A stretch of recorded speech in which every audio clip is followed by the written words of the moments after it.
حضرت بشر حافظ رحمۃ اللہ تعالی علیہ آپ راتوں کو اتنا طویل قیام فرماتے تھے کہ تھک کر گر جاتے، پاؤں پر برف آ جاتا اور پھٹ پھٹ کر کے خون بہنا شروع ہو جاتا، مگر آپ اطمینان سے عبادت الہی میں مصروف رہتے تھے۔ عزیزان ملت اسلامیہ، آپ کی توبہ کا واقعہ بھی بڑا عجیب ہے۔ آپ توبہ کرنے سے پہلے شراب کے کارخانے میں کام کیا کرتے تھے۔ شراب آپ جو ہے آپ نے توبہ نہیں کی تھی، اس سے پہلے آپ شراب نکالنے کا کاروبار کیا کرتے تھے۔ مختلف شہروں میں ان کے کئی کارخانے چلتے تھے جہاں کثرت سے شراب تشریح کی جاتی تھی۔ شراب کی تجارت سے انہوں نے لاکھوں کا نفع حاصل کیا۔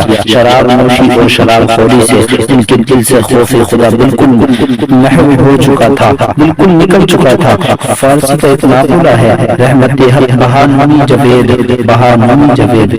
ایک دن شراب کے کارخانے جا رہے تھے، راستے میں کاغذ کا ایک ٹکڑا دیکھا، اٹھایا اور جب اس کو اٹھاتے ہیں اس پر دیکھتے ہیں کاغذ کے ٹکڑے پر لکھا ہوا ہے، اس پر اللہ تبارک و تعالیٰ کا نام لکھا ہے۔ اس کاغذ کے ٹکڑے پر لکھا ہوا تھا بسم اللہ الرحمن الرحیم لکھا ہوا تھا۔ عزیزان ملت اسلامیہ، دل میں خیال آیا کہ میں تو اس شان و شوکت سے رہوں کہ نوکر چاکر محلات کارخانے میرے تابع ہیں اور یہ پاک نام قدموں کے نیچے ہو۔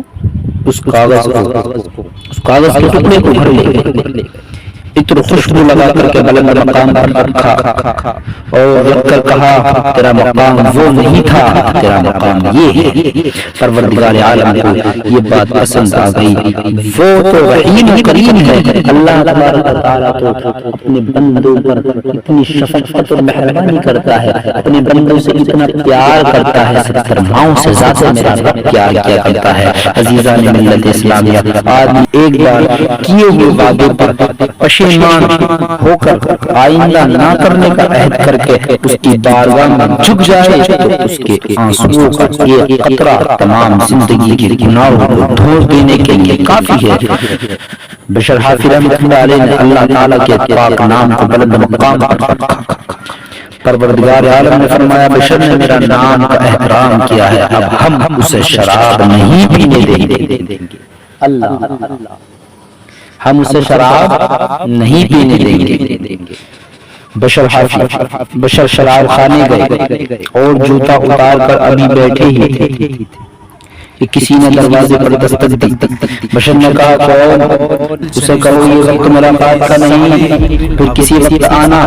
آنے والے نے کہا بشر کو کہو کہ میں اللہ تعالیٰ کا قاصد ہوں، میں اللہ تعالیٰ کا قاصد ہوں اور اس کا سلام لے کر کے آیا ہوں۔ بشر نے جب یہ سنا تو دل کی دنیا بدل گئی، کہنے لگا میں نے تمام عمر نافرمانی کی اور صرف ایک کاغذ جس پر اس کا نام لکھا ہوا تھا اٹھایا اور بلند مقام پر رکھا تو اللہ تعالیٰ نے سلام بھیجا ہے۔ اگر عمر اس کی یاد میں گزرتی تو اس کا فضل و کرم کتنا عظیم ہوتا۔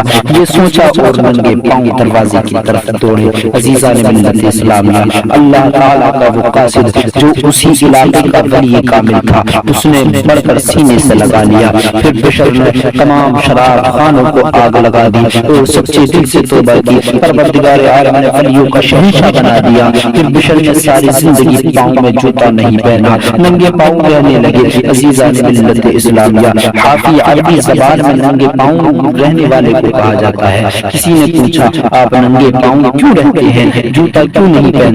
آپ نے فرمایا جب اللہ تعالیٰ کا سلام آیا تھا تو میں ننگے پاؤں بیٹھا ہوا تھا، شاید اللہ تعالیٰ کو میری وہی حالت پسند ہو۔ ایک دفعہ پھر کسی نے پوچھا آپ جوتا کیوں نہیں پہنتے؟ آپ نے فرمایا یہ زمین اللہ تعالیٰ کا فرش ہے اور اللہ تعالیٰ کا فرش پر جوتے پہن کر چلنا کسی طرح مناسب نہیں۔ پروردگار عالم نے بھی اس علاقے کے جانوروں کو حکم دیا کہ راستے میں پیشاب نہ کریں، کہیں میرے بشر کا پاؤں پلیت نہ ہو جائے، ناپاک نہ ہو جائے۔ ہم اپنے رب کی بارگاہ میں توبہ کرنے والے بنے تو صحیح۔ حضرت بشر حافظ جو شراب کے کارخانوں کا مالک ہے، جس کے کئی شراب خانے چل رہے ہیں، اس نے رب کے نام کا احترام کر کے اپنے دل میں سچی توبہ کرنے کے بعد میں یہ مقام حاصل کیا کہ اللہ تبارک و تعالیٰ پروردگار عالم جانوروں کو حکم دے رہا ہے کہ جانوروں راستے میں پیشاب پخانہ مت کرنا، کہیں میرے بشر کا پاؤں ناپاک نہ ہو جائے۔ اللہ اکبر۔ عزیزان ملت اسلامیہ، اللہ تبارک و تعالیٰ تو خود کہتا ہے کوئی توبہ کرنے والا میں اس کی توبہ قبول کروں، ہے کوئی استغفار کرنے والا میں اس کے گناہ معاف کر دوں۔ عزیزان ملت اسلامیہ، ڈاکٹر اقبال نے کہا تھا ہم تو مائل بکرم ہے کوئی سائل ہی نہیں، راہ دکھلائیں کسے رہ رہے منزل ہی نہیں۔ ہماری بے وفائی پر وہ اتنا پیار کرتا ہے، اگر ہم با وفا ہوتے تو کیا ہوتا؟ دل تو کیا چیز ہے روحوں میں اتر گئے، ہم نے چاہا ہی نہیں چاہنے والوں کی طرح۔